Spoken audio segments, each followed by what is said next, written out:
Broadcasting from the depths of outer space. Hello, I'm alive. I don't know what's going on. By your command. Fascinating. Damn you all to hell! This is the Sci-Fi Podcast. Hello, this is episode 39 of the Sci-Fi Podcast. Hello. We're doing this a bit off the cuff. We're doing things a bit different tonight, and we're sort of showing you some of our secrets. Martin, how are you?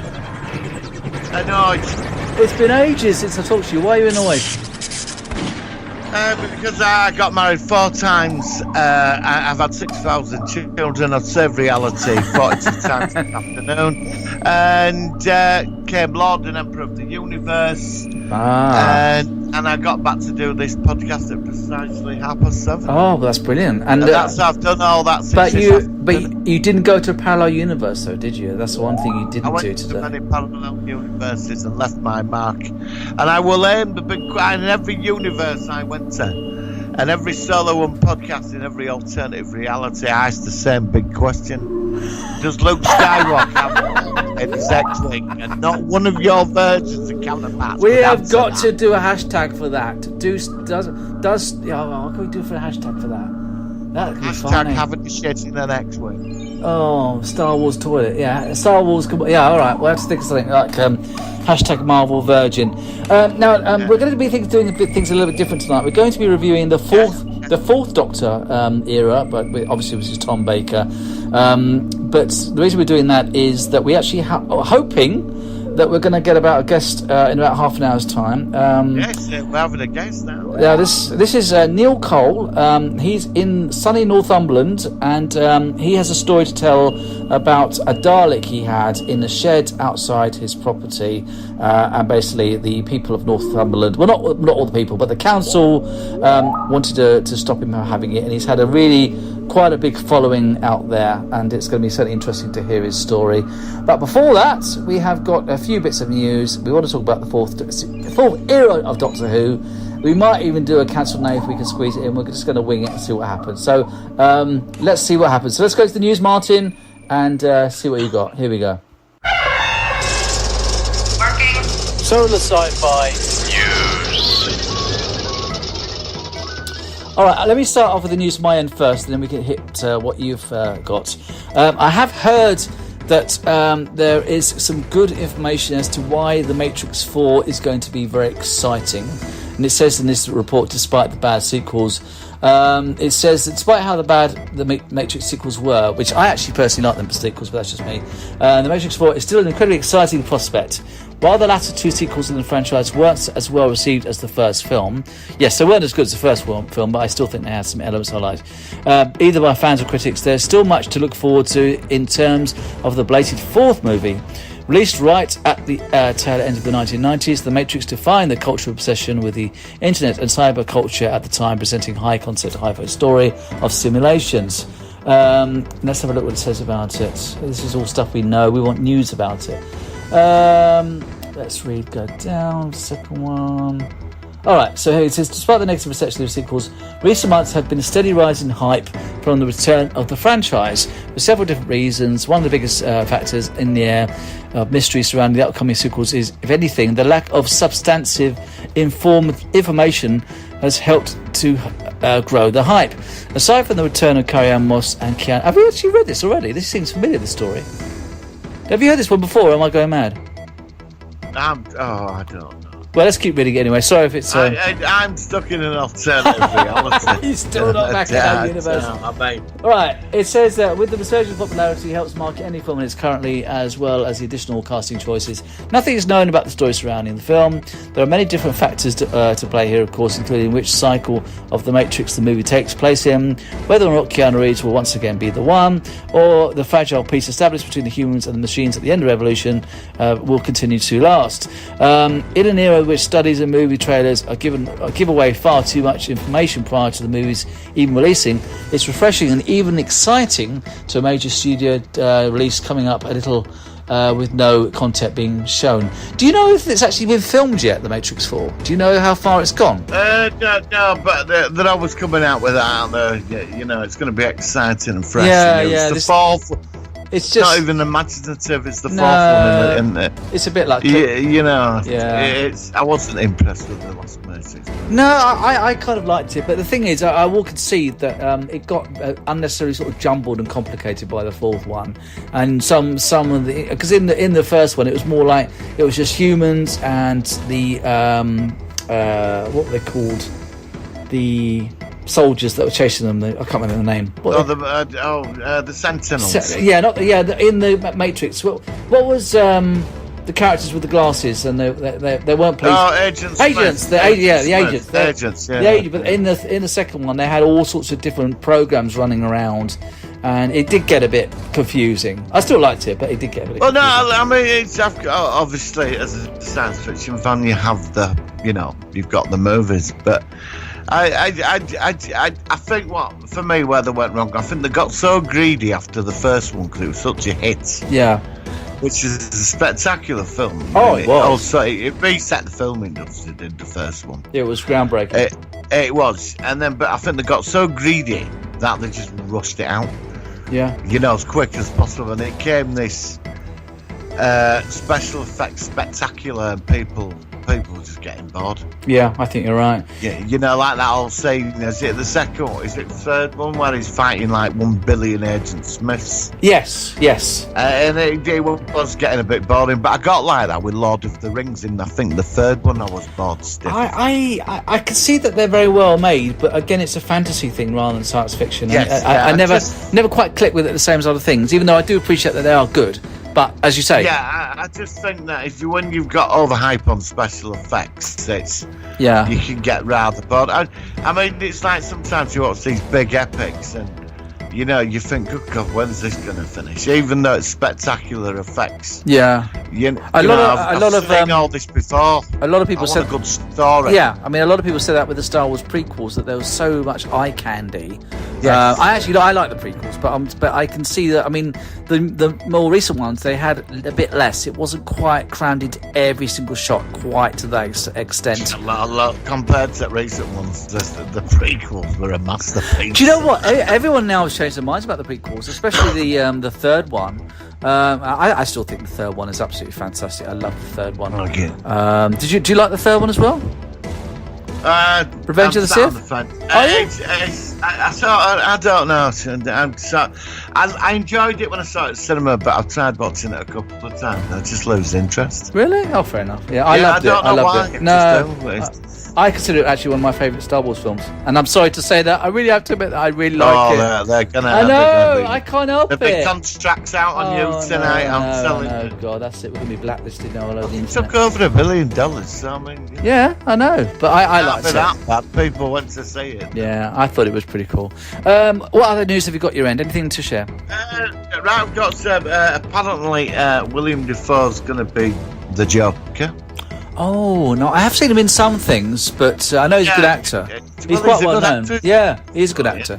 I mean, do you think he'd be good? Do you think he'd be good as a Joker? I think he was in Spider-Man, wasn't he? Yes. Oh yes, he was. Yeah, he's got that weird face, slightly kind of the odd kind of way he looks is not the norm. Yeah, that's right. He's always like when he was in. He reminds me of Christopher Walken. Yes, I can see that. Another weird sort of actor. Slightly non-standard, but because he's slightly non-standard, he stands out, and that's why his roles. He's got slightly quirky look. I agree. Yeah. And we've got a new Wolverine as well. Oh, okay. Not Hugh Jackman. I was hoping to bring him back for one, but they've got some guy called C. Dacre Montgomery. Plays Hugh Jackman as Wolverine. Okay. I don't know this guy. He's about 20 or something. Dacre Montgomery picks up close to replace Wolverine in the brand new design. Imagine a new version of the mutant. He's in. Who is this guy? With many fans still wondering how it will be introduced into the MCU mutants. Right. Stranger Things star Dacre Montgomery I've not seen Stranger Things yet, so I've seen I've seen the first season of that. It was actually very good. I've not seen the and rest there of was it. Power Rangers as well. Oh well, I've not seen that. I've watched bloody Power Rangers. That's bloody Power Rangers. I know. This is. We should have done better. Go on. Fake Power. Oh, Island, oh a no, lot of them. we can. I mean, in the future, maybe we can. Although we do cancelled Nay, we can always bring. Sometimes do the. I mean, they're both our regular slots, but we can sometimes bring back Predator. You know, I'd like to see the Power Rangers get massacred. Oh, I'd like that too. I mean, I'm sorry, I don't like Power Rangers. No, they're terrible. They made them what, the mid-90s, were they? I mean, I just remember they used to be on like in the morning, and they were awful. Still making them now. They're still making them now. You've got Well, they're like still Power making it. Rangers Super Force, Power Rangers. Yeah. There's new about 1890 series on. That's interesting. Yeah. I even saw the film. I saw the film. That was terrible as well. No, but I couldn't watch that. I mean, I do like sci-fi, but I couldn't watch that. I always fancied Kimberly the Pink Ranger when I was younger. That's why when I was younger. During your hormonal time kind of thing. Mind you, you would have been about... Yes, when I was a man. Well, yeah, I was going to say you would have been about 25 when that was on, wouldn't you? Yeah, I was, yeah. Big Power Ranger. Yeah, Kimberly was about 22. Yeah, so... I mean, the other weird one was the Teletubbies with Tinky Winky and Lala. Well, I didn't fancy bloody Tinky Winky. Oh, God. Tanky Wanky. Like one of them getting sacked.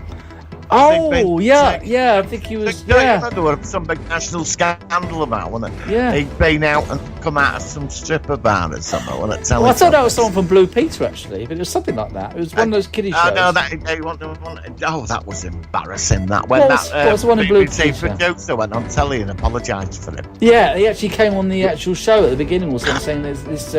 We've had to terminate the contract with this guy. Oh, for God's I know. sake. I mean, come on, what the old BBC's full of it. Oh, I know it is. You know, what, because he got caught. Yeah, and after the Jimmy Savile thing and all the Terry Hall and all the other things. Yeah, oh, God. yeah, and you've got Richard Baxley. His career prospered after that. He ended up on everything after that. Yeah. And he's in America now. He's got his own show. Yeah, it is quite amazing how sometimes. It's a real weird one. What other news have we got? I did. Yeah, we did do Predator versus Blue Peter, didn't they? Blue Peter lost, didn't they? Oh, did we do Blue Peter? It was the fair pass. Was it? Oh God! Was the Shep the dog involved in it? I can't remember. Was Yeah, it Shep? everybody got massacred. No, the Golden Labradors one, and they didn't they have George the Tortoise? We didn't have, and we didn't have George the Tortoise though. He wasn't involved, was he? Yeah, I could tell you a story about George. Come on, then we might as well. Go on. Well, I had this mate years ago. He was in this. He worked with this band called the Reggae Philharmonic Orchestra, Right. and they played on Blue Peter. And he told me that the tortoise was dead. And after the finished film, all production crew were kicking it about. It was dead. They were all sliding it on the floor and that. And I'm being saying I'm not making it. No, I'm not disputing what you're saying, but yeah, I mean, so how did it get? So it was dead. I'm sorry, mate. I don't mean to destroy your childhood, but the tortoise, it was dead. Sorry, mate. But I don't know why. I don't know why Blue Peter was. Is it still on? Do they still make Blue Peter? I don't know. I don't know either. It was on for like 40 years or something. I know.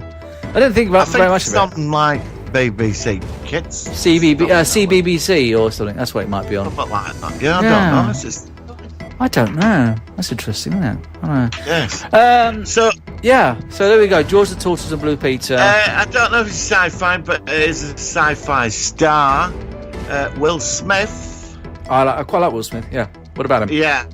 I'm a bit annoyed about this. I don't approve of this. It's they're remaking Planes, Trains and Automobiles with Will Smith. No, they're doing it. Will Smith and Kevin Hart. Kevin Hart's a really funny guy, but they're doing Paramount Pictures set to remake of the classic John Hughes 1987 road trip comedy Planes, Trains and Automobile as a star vehicle for Will Smith and Kevin Hart. Oh, please! They just leave the bloody. They recently did National Lampoon's Vacation with the Sun. It wasn't that good, and Chevy Chase had made a brief appearance. It was just phoning in just to get a $1 million payback or something. No, that's not good. And last bit of news, hashtag Marvel Virgin. Silver Surfer movie will reportedly feature a cameo from an Avenger, so there's going to be a Silver Surfer movie, which I'm quite happy about. Wow. Well, I promise you we are going to do an Iron Man review at some point. I'm going to give it a watch again, because I thought, and that's a Marvel thing, and Guardians of the Galaxy. Have you moved on to Captain America? No, not yet, no. Is it? I know. Why can't I just sit down this weekend and watch I just zone out. I just don't think about doing it. I don't know why. It's just not in there. If you send me a message this week saying watch Captain America, it'll pop up on my watch. It'll pop up on my watch and I'll do it. Yeah. Floating off. Well, yeah. Floating on my luxury yacht. Yeah, and then you can sort of like. I'm just going to go to send a text message to my Solo One partner, and Michael, I am sending you a message saying, can you now please watch Captain America at 5 o'clock? Alright, okay, I'll look out for it. I can't do that. It's not right. Right. Well, I can set a timer. I can set a reminder. It'd be like, you know, every. Right, okay. Yeah, and I can send you a reminder just to watch Captain America. All right. Watch Captain America. Watch Captain America: Civil War and Captain America: Winter Soldier. Well, let's do one at a time. And you've got to watch The Mist still, because that's a good film. Why don't you see The Mist? Yeah. Okay. Right. Is that with all the monsters in the fog? Yeah, it's good. No, it sounds cheesy, but I thought it was a really good film. Like I say, I don't know whether you'll like it. I thought it was excellent. I've got it. It's on my computer. I'm going to watch it. Brilliant. All right. Okay, that's a deal. So we'll help each other out with expanding our sci-fi. You don't sound. Honestly, it's I don't good. want to get a text this weekend. Have you watched The Mist yet? No, no. 7 o'clock. No, I won't do that because that'd be annoying. It'll just drive me mad. Right, shall we? Any other news before we go? No, that's it. Shabba dabba doo. Shabba dabba ding dong. No. Wow, that's cool. That was a weird sound that came out of your mouth. Anyway, it sort of went. What was that noise? Was that Skype or what? That sounded like you turned into an alien for a second there. I don't know what happened there. Right. I know. I don't know. Right, let's go into our focus of the week. Are you ready? Are you ready? Yes. Focus of the week. Focus of the week. Here we go.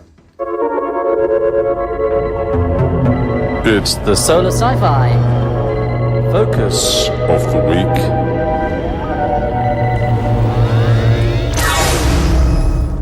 Okay, because hopefully our guest, if he comes on, is going on. He said that his favourite Doctor is Tom Baker. So what we thought we could do is, I mean, I was going to stretch out the Doctor Who's a bit, but as this is a sort of unusual show, I brought him forward a bit. So, Fourth Doctor. Now, I know that you said to me when you talked about John Pertwee how, of course, John Pertwee was your favourite Doctor. But of course, Tom Baker is literally the most iconic of the classic Who era. So, did you get used to Tom Baker when he took over very quickly after he took on the role? It took a couple of episodes, but I was 5 or 6. Yeah, so. But it didn't take long. It didn't take long. I mean, I think it was Sarah Jane sort of got me through because she was there, you know. Yeah, she was like the link. Yes. I mean, I think that's one thing which helps Doctor Who is if you get a regeneration, but one of the companions continues on to sort of get the viewer kind of a bit with familiarity, but also with and that's one thing which was really hurt the new 13th Doctors, because they completely reset everything, and a lot of people thought this is not for me, it's too different, and they had a different producer and everything. Go back to Tom Baker though. I mean, he had some great stories, like Pyramids of Mars was a good one. Any particular favourite stories that ring a bell to you? What, in the Tom Baker era? Okay, hang on. Colin Baker era. No, did I say Colin Baker? I meant Tom Baker. No, I said Tom Baker. My fault. Oh, okay, go on. I always get this stuttering back in my note when I mention the name Colin Baker. It's very hard for me to say it. Is there any good episodes? Can I lie? Is it all right if I tell a big lie? You can say. Well, we're talking about Tom Baker, not Colin Baker. Oh, do you not like Tom Baker? I know, we're on about Colin Baker. No, Tom Baker, not Colin Baker. Are we on about Tom Baker? Yeah, we've already done Colin Baker. That's what I'm confused about. That's right. Go on. Tom Baker. There's about 20 episodes of his that stand out for me. Planet of Evil for some reason. Okay. It's Planet of Evil. The first Simon episode, but I suppose for me the best one, Genesis of the Daleks. Okay. Sorry, I'm hearing. And the one when he goes back to Gallifrey, the assassin one. Oh yeah. Did you think that the Doctor went on for too long? His particular regeneration? I think the first. How many seasons did he do? I think he did 7. I think it was. That many. I'd say the first 3 to 4 years were superb, but then somewhere he got a bit bad. He got really cheesy because he had they brought him into it, and I hate him. Oh, John Nathan Turner. No, it's that assistant. I don't even say his name. I detested him. Oh, don't you talk about my Adric. Don't you talk about my... No! That's when it got shit. Sorry, it did. It got terrible when he came into it. I couldn't stand him. You know, but it got bad. It wasn't bad. I just stopped sort of watching it. Plus, I was a teenager by that time as well. Right. It was just there were so many assistants. It was like they were trying to sabotage it and get it off. Yeah, I know what you mean. Like the downfall of the early years were Leela, Mary Tam, the 2 Romanas, and all that. It was just that Harry Sullivan. They were just spectacular. Yeah. The scale of the stories. Pyramids of Mars, which is my all-time favourite. Oh, okay. Did you? I quite liked the last season. Even though he kind of like he was sort of phoning it in more the last season. Did you like Logopolis, Warriors of the Deep? I mean, obviously you hated Adric, but did Adric sort of spoil the last season for you? I liked the one with the Melka, where the Masters TARDIS, the Keepers of Draken. I thought that was a really good episode. I thought that was very good, and I like Logopolis. Logopolis is one of my favourite, actually. Yes, I like Doctor Who episodes. Yeah. I really did like that. I thought it was a very strong story. I like the concept of that as well, that entropy and all that. Yes, and the TARDIS being within the TARDIS as well. It sort of got all confused and stuff. I thought that was really good. Right, hang on. I've just heard from Neil Cole, and he says he's ready to come on. So I am going to try in a second to get him on. I'm going to see, because I've not added someone. This is on the cuff. Okay. So you were saying about Tom Baker's, definitely. Yeah, absolutely. Logopolis, yeah. But the early years, definitely for me. Cool. Plus, with him, you went to Gallifrey for the first time as well, which were interesting. Yeah, exactly. But what do you think about his regeneration? Were you impressed with that, or? A lot of people got a bit confused with that, didn't they? Yeah. I think a lot of people are still trying to get their heads around it now, aren't they? Yeah. What he called the Watcher or something? It was some future incarnation of him.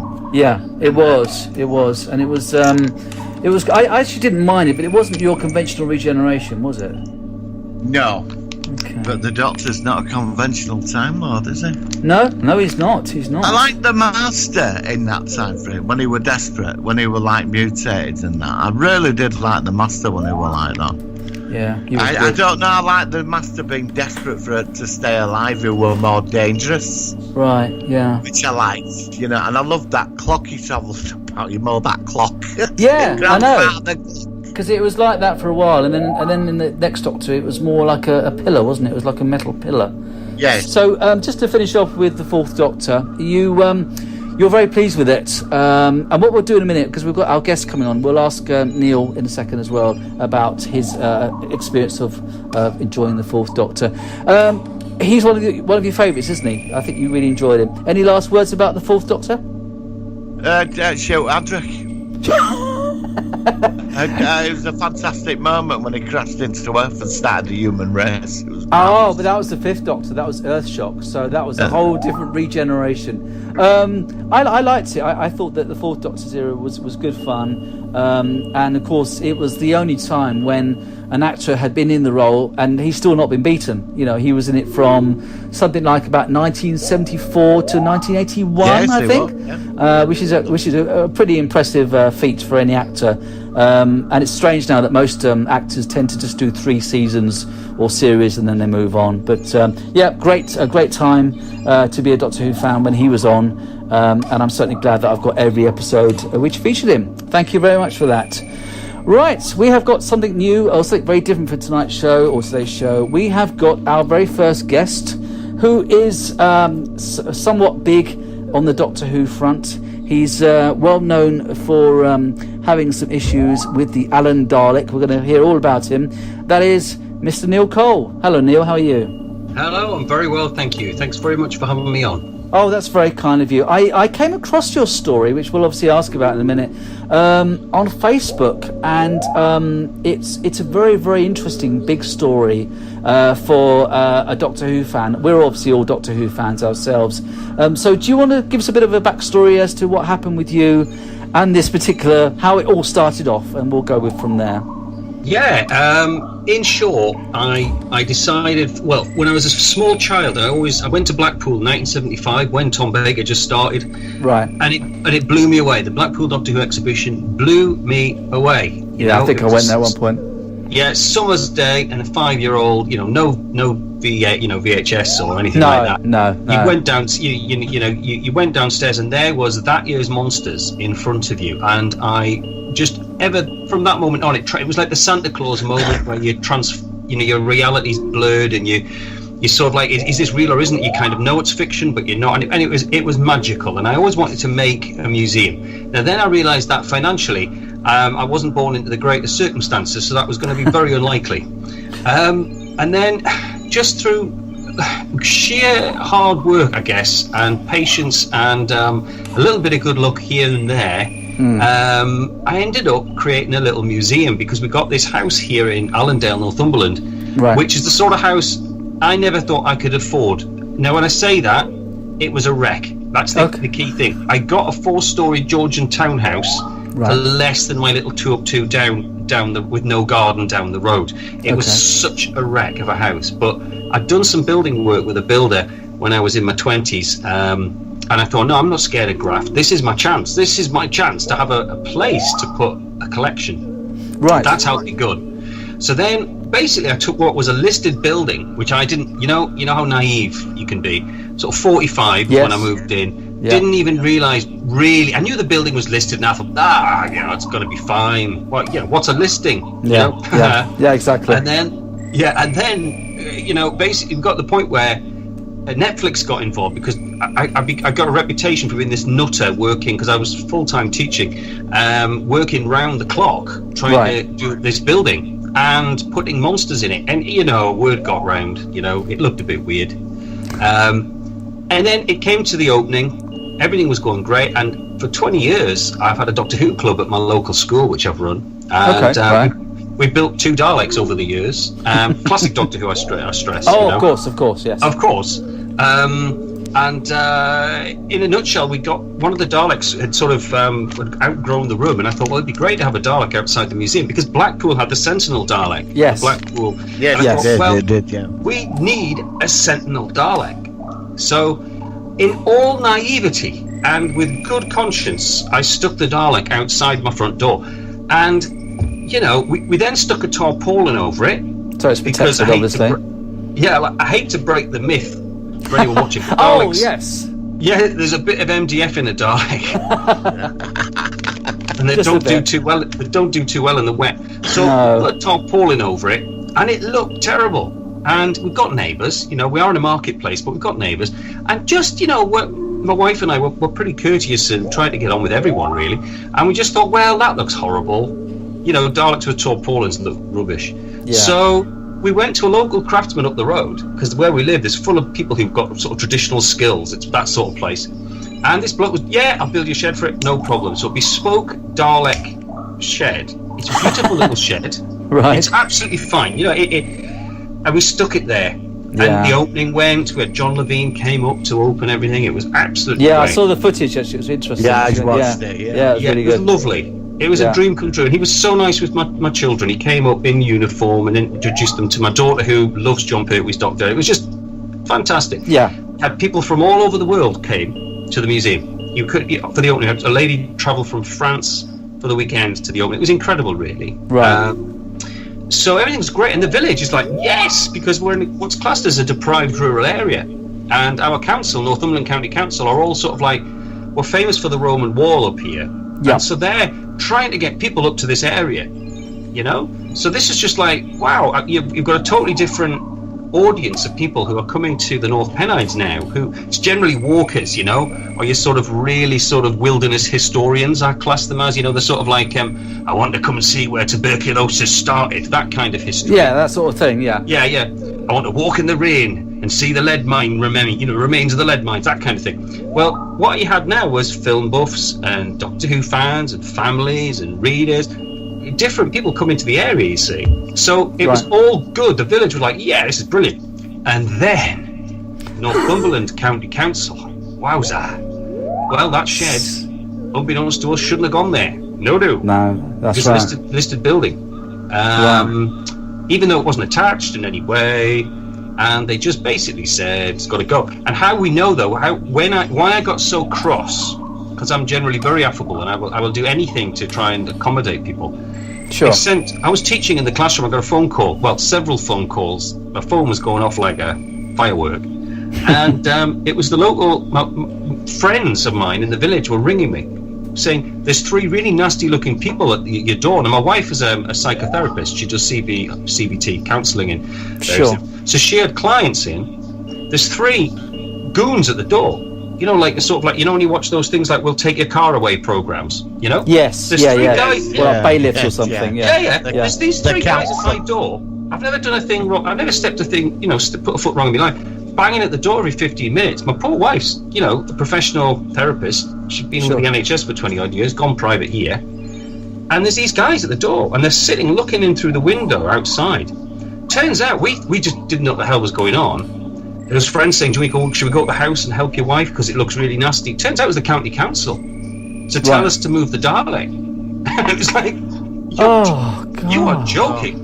You're But surely they should have given you a bit of warning before coming at your front door and being all sort of confrontational and giving you such a shock. Surely they would, you know, give you a bit more of a warning, give you a bit more information. They did send us a letter which just said, please move the shed or we'll take action. That was the day before. No, 20. And then I put that letter on Facebook. This was the whole start, because the thing is, people were saying to me from the county council, "Oh, you mustn't do that. You mustn't annoy the planners." And I said, "Well, they've annoyed me. I don't care who they are. If I, as a teacher, sent a letter to somebody like that without any warning or anything, as a teacher, I just wouldn't ring a parent up and say, give them a really quite aggressive. I'd be sacked." I thought, you can't as a public body do that, and especially there's a formula you do. I mean, I was going to say, because I'm a parent myself, and we've had issues with my family at their local school, and we've had to go up there, and they do things in a step-by-step formula. It's a professional way of doing it, and as you say, that's what you would expect in your particular circumstance. Yeah, we put a Dalek outside. You know, we hadn't opened a secret radioactive dump. Do you know what I mean?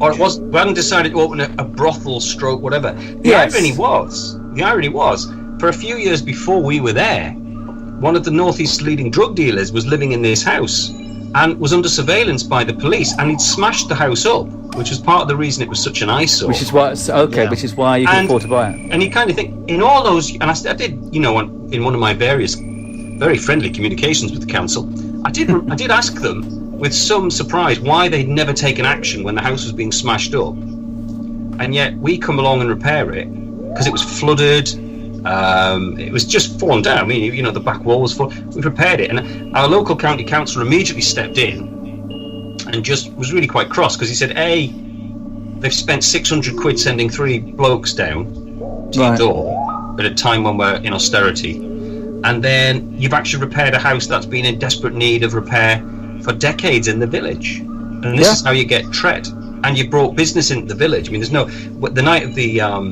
the opening, the whole village and surrounding villages were booked up with B&Bs, all booked up with people So traveling. if anything, it's bringing in business and it's bringing in interest to your area. It's a positive aspect. Oh, this is why it's kicked off such a. That's why it's so surprising. It's so surprising they react like that. And when I then had to look into it, because they got so aggressive, I think what happened was the council realised, I think, they'll never admit this, but I think they realised they'd done such a stupid thing and behaved so badly that they could not admit that. Do you know what I mean? And I think they probably put themselves into a position where, because they put themselves at that point, they're stuck there. Even though if they could go back in time, they would think, oh, if we hadn't done that. But now that's probably what it sounds like. What it happened, at least from what you're explaining. And then the next, it just escalated. So it got to the point where the head of planning for the area was in London, dealing with a massive housing development, right? And the local county councillor who was on our side trying to fight this for us had rung her up, and he'd said, I've got some. The first thing she said was, I'm dealing with a massive housing development with MPs here, and all I'm getting is emails about Dalek. What the hell's going on? You know? You can swear. We don't mind bad language. I don't mind swearing. No, go for it. No. I like swearing. So but yeah, so you can imagine. So is this fucking Dalek? You know, all I'm getting is this. Like, then she came up from London, and I went to meet her this day, and I went to shake her hand. And imagine an angry Anne Widdecombe, and you've got it. You faced scary. it. That's not a good idea. No, and basically, I went to shake her hand, and she wouldn't shake it. And I just said, "Look, I'm really sorry this has got to this point. You know, but let's just rectify it. Let's just find a different way." And she just wouldn't. She then accused us of being criminals. That was when my wife, who has worked with vulnerable people, schizophrenia and mental health problems, all sorts of things, for 20 years, and given her, her life to helping people. And I've taught at the local school and done my best to help people. We're being accused of being criminals for putting some paving slabs down what was urine and tar, because it had been a pub next door, and it was just the way. The thing was, we got a bit frightened at that one because we were like being accused of criminal action on a listed property. And it's not anything you'd never think you'd have sort of faced that. You innocently thought this would be an attraction. No, and it went in such a tangent. Yeah, you put screws in the beams, and I'm going, well, it's riddled with bloody screw holes. I mean, years old. You get people. Unfortunately, you get like Jobsworths. In life, and I don't know, they have this perverse logic that if something's different and it's out of place for them, they will become an obsession. Yeah, and that's the unfortunate thing. You don't always know how. Every time you meet a stranger, you don't know how you're going to interact with them, and sometimes you can be good mates, and other times you can turn out as enemies. But the most important thing is just to try and be open-minded with people, and until forced to think otherwise. So what happened after that? What was the next point after the infamous meeting with the Anne Widdecombe lookalike? So my local county councillor had agreed to get us all in a room, the planning department, the heads of planning department, all together, because the press had been so powerful. Basically, they'd clogged up their email system. There'd been so many Doctor Who fans had complained. There was a woman in LA was ringing the county councillor, who I didn't know, but she was ringing him every morning at about 2 a.m, saying, "Is my good friend Neil Cole okay? Are you protecting his Dalek?" and all this sort of stuff. So he was getting this to his house. Good accent, by the way. Well, not really, but thank you. But so then the head of planning agreed to meet, as long as there was no protests outside. And I thought, for goodness sake, what do you think's going on? It's not Chernobyl, Anyway, so she arrives from London, and she was just like an angry Anne Widdecombe, basically. And I went up, I remember, to shake her hand. She wouldn't shake my hand. And I was just there, for my mind, this was like a chance to calm the whole thing down, and just come to a solution. We were ready just to say, look, I just want to get on with my museum. I've been opened only a month before this kicked off. This is my life's dream project. And instead of restoring the next Doctor Who monster or whatever it is, all I'm doing is writing emails to the council, and being interviewed by goodness knows what. So she didn't want to know. She went for us in this. Thankfully, I had a solicitor with me that day in the village. Again, the village pulled together. The village built Daleks.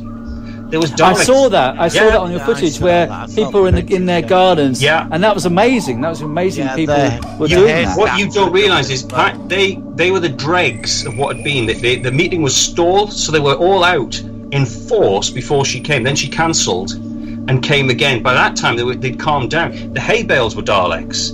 There was pictures of it. Was incredible. The kids in the schoolyard had done giant Daleks on the yard. They were all over the place because the village, I think, just empathised with me and saw my frustration. And to cut a long story short, my wife and I were in this room with the council team, and they just called us criminals. They said, "You've created criminal damage to a listed building." They went in and they didn't ask to go in. They should have.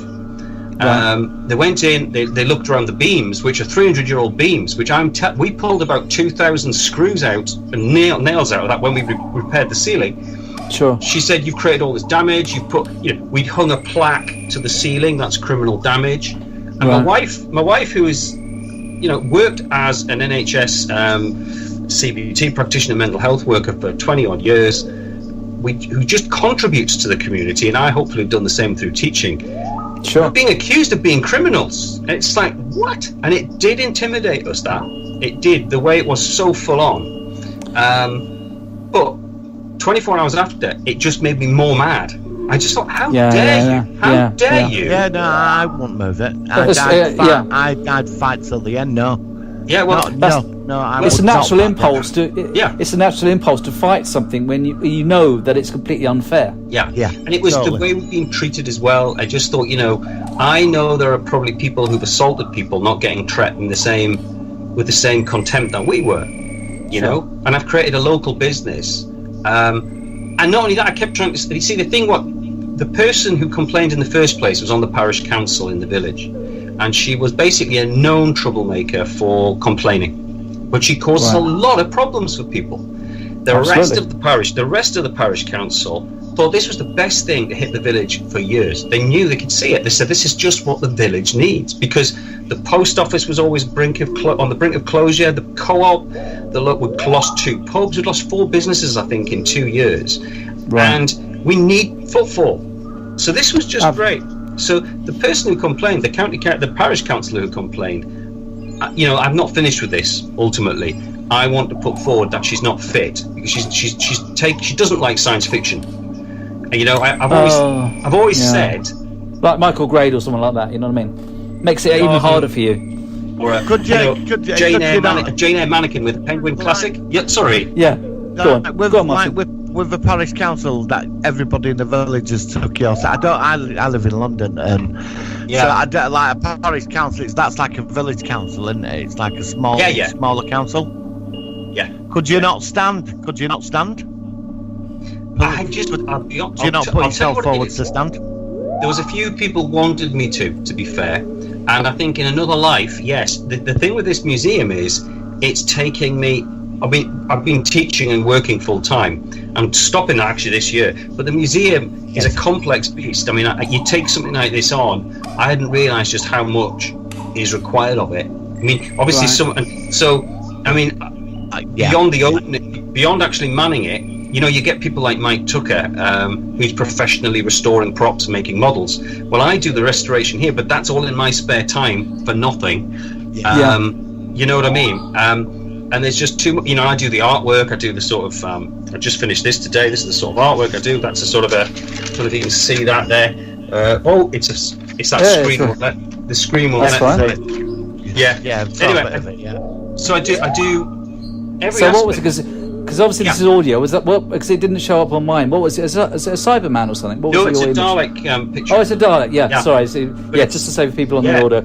Yeah, but it's obviously got skills in that environment, so it's nice that you can create that, but you're having all this resistance to what you're trying to do. Yeah, so it was one person. Because this all started off the beginning. It was just one person has caused all this problem. But she will claim it's from other people who've complained to her. I don't believe that. I can't prove that. Yeah, but we all know the consensus in the village is, if you look at a graph of all her complaints to every proposal, on a graph, this is what I'm compiling actually. It's way off. Everyone else is letting most things go. This is she just doesn't want any change in the village at all. None. Okay. No. You always get those sort of people who have these very, very specific focus on what they want, and if they're in power, they will make people. The thing is, the world evolves. Things move on. Yeah. And sometimes, like what you're doing, which is a fun, fresh, more unique idea, and you're having all the support that you've had. And it's just such a shame that you've had all that positivity that you've been doing this. And I'm amazed at your museum and everything to have this one Jobsworth who's just been a thorn in your side ever since. And that's such a shame for you. The only good thing is, to be honest with you, Mike, the publicity from it. I mean, we got on Have I Got News For You. Wow. It's on YouTube if you look for it. It's on the YouTube channel. But basically, the best night, my wife and I, sitting in bed, reading, and Lisa suddenly, my wife Lisa, she bursts out laughing. And I said, what is it? She went, look at this! And there on the screen was Planner's Intelligent Planning magazine, right? And it was Current Planning Intelligence for Today's Modern Planners. And the headline on this magazine was Northumberland Planners Laughing Stock Over Dalek Shed. And you must have kept all this. You must have a huge archive of all this sort of stuff. There is one thing that's worth watching on YouTube. Is the story of the Alan Dalek video. It's about 10 minutes. Yes, I've watched it. It's a compilation of the first half. I've got the second half to do yet, but it all culminated anyway last summer into this meeting where I had to present to the county council. And I just raised. I thought David Tennant meets what you call her off Prime Suspect, Helen Mirren. Sorry, Helen Mirren. Yeah, Helen Mirren. My brain.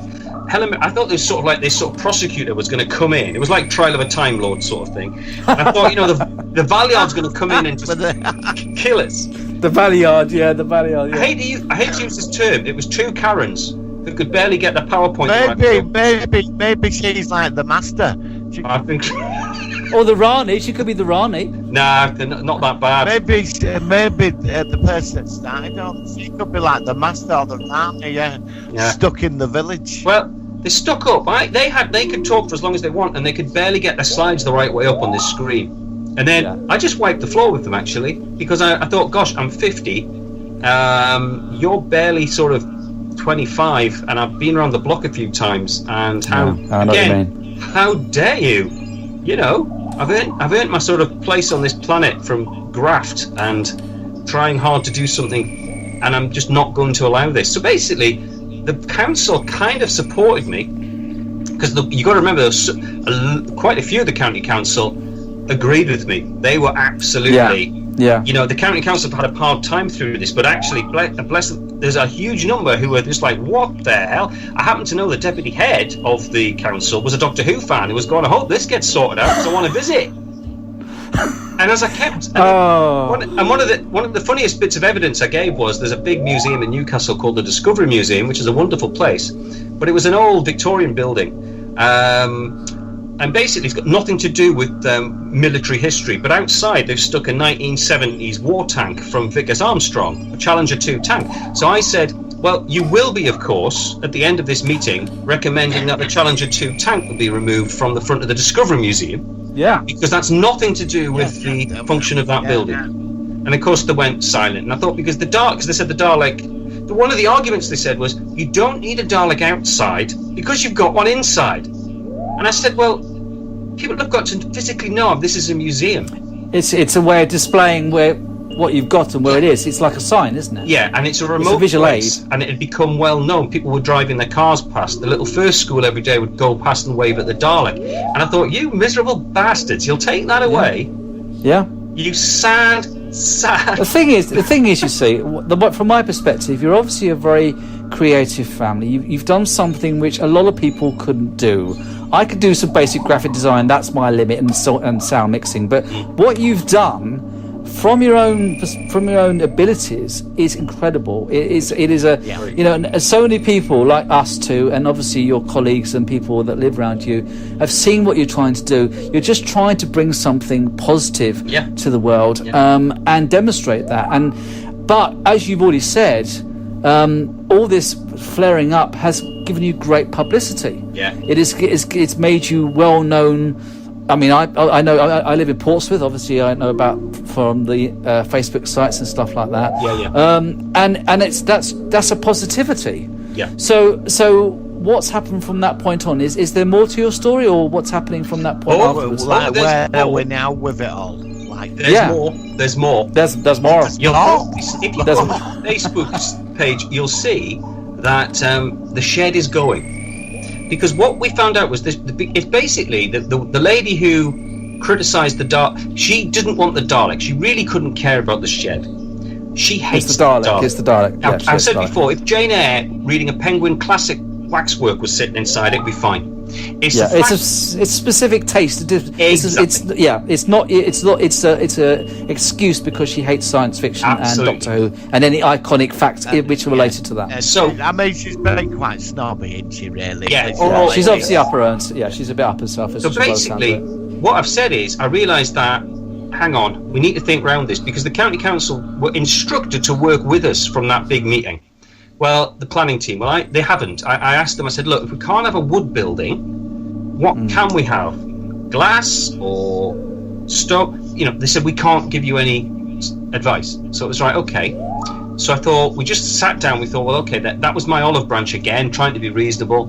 So we thought, hang on. My brother-in-law is another creative type, and he was just having some fun with sheet steel, like you do. As you do. Yeah, and he was just starting to build things out of sheet steel and just enjoying the process. And I said, oh, David, you don't fancy making the Dalek, do you, out of one?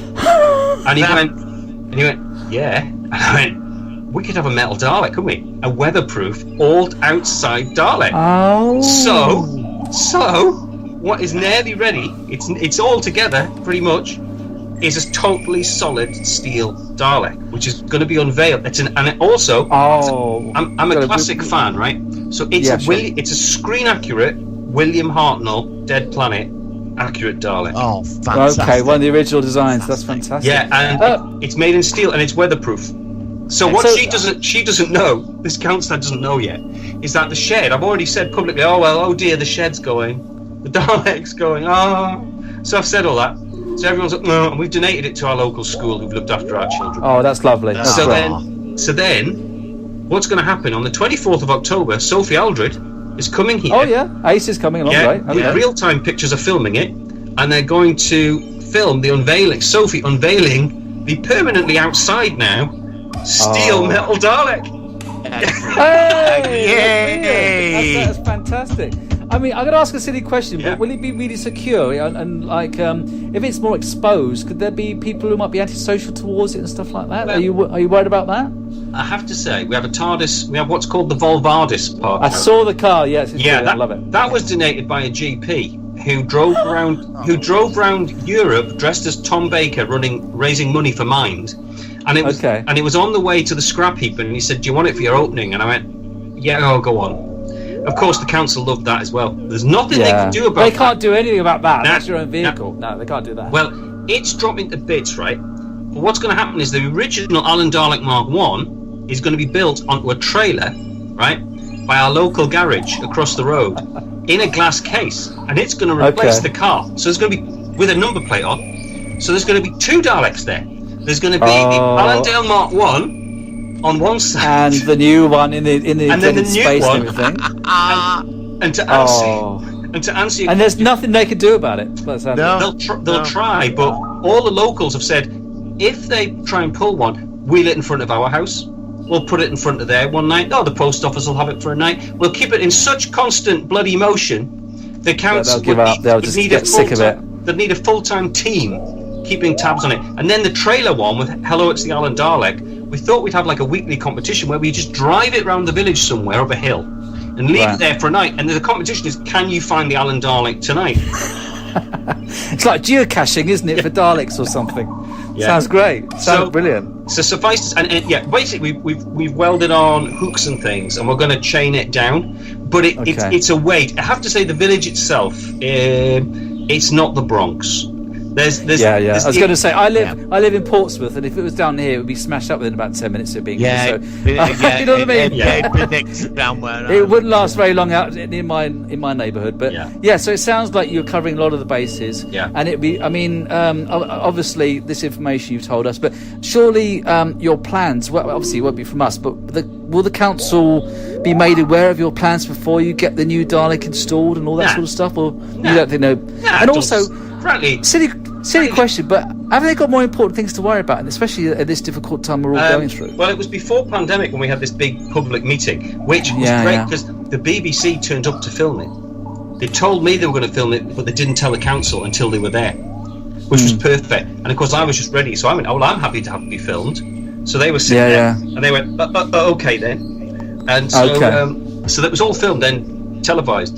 But what it was before the pandemic, so I just made the point in the meeting. I said, I really am. I feel a little bit ashamed about Northumberland Council for you because we're in, there's hospital closures, and yet our local hospital, for example, had to stop shutting in the evenings. So from midnight you couldn't go anymore. And I said, so at a time when you're closing hospitals, you've got time to send 3. Goons from a long way away to monitor our front door because of a Dalek in a shed.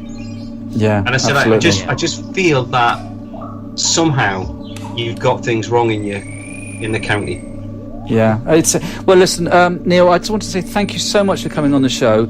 I mean, this has been edited, but there have been a few technical issues while we managed to get it done. I certainly will try everything I can to promote your story. If I've got my YouTube channel, I've got 50,000 subscribers. Wow! So if you got any content you'd like me to share on my channel, I would happily do that for you.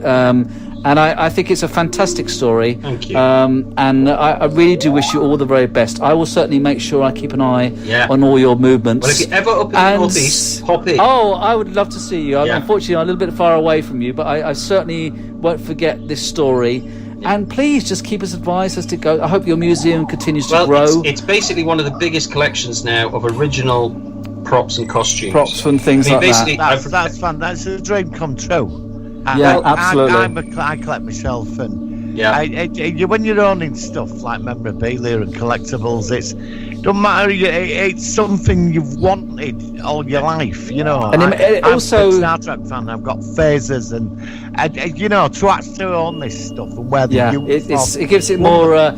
It makes it have a stronger link to the shows that we love, and I love Doctor Who, and I'm a big sci-fi fan. But I think that's. I mean, I went to the Cardiff Museum a couple of years ago before it closed. That was awesome. So I know from experience, when you see real props and real stuff, it really is. It's completely different from just seeing it on the screen. So, but listen, I'm running out of recording time on here, so I'm going to sort of wrap this up. But again, Neil, thank you very much. Very welcome. Thank you also to you, Martin. We always end with a song because it's just something I like to do. So we're going to finish with I Am a Dalek by the Art Attacks. I don't know if you've heard it, but it's quite a funny song. I think it was done in the 70s or something. And like I said, best of luck, Neil. Cheers, and thank you. We will catch you next week on the Solar One Sci-Fi podcast. Thank you very much. See you next week. Cheers.